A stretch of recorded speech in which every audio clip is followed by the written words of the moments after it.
કારણ કે સારો માણસ નહીં બને ને, એ ડૉક્ટર થશે ને તોય દીકરીનો ગર્ભપાત જ કરશે. જો એ ભણેલો નથી મનથી, એ મૂલ્યનિષ્ઠ નથી, એ સંસ્કારી નથી, તો આ એન્જિનિયરો જ બોમ્બ બનાવે છે ને. આખા વિશ્વમાં અત્યારે 18 જગ્યાએ યુદ્ધ ચાલે છે. કોણ ચલાવે છે? કોણ ચલાવે છે? આ ભણેલા જ ચલાવે છે. અભણોએ તો દુનિયા એટલી નથી બગાડી. અને હું તો એવું માનું છું કે અભણો વખતે આ દુનિયામાં જે નવા પ્રશ્નો, જેને પ્રદૂષણ કહીએ છીએ, જેને બોમ્બ, યુદ્ધ, ગર્ભ પરીક્ષણ, ભ્રૂણ હત્યા, એ ભણેલાઓ જ શોધી છે. એટલે સારા ભણેલા થાવ, ભણતર વગર તો નથી ચાલવાનું.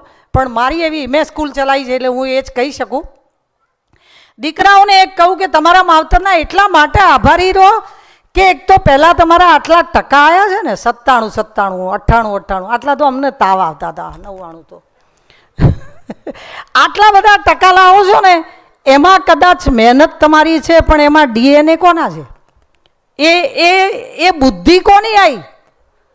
DNA તમારા માવતરના આવ્યા છે. તમારા માવતર કદાચ ડિગ્રીવાળા નહોતા, પણ એમના બુદ્ધિશાળી DNAના લીધે તમે ભણી શકો છો.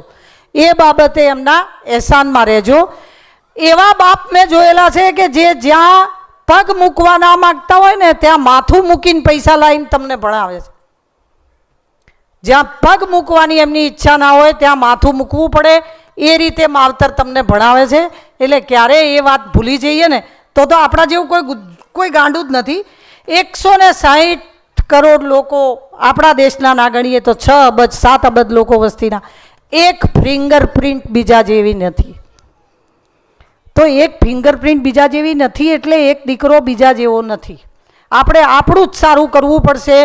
ક્યારે કોઈ, હું સામાજિક દુરિવાજો ઉપર, કુરિવાજો ઉપર વાત કરવા નથી માગતી, કારણ કે એ બાબતે બધું બહુ કહેવરાઈ ગયું છે.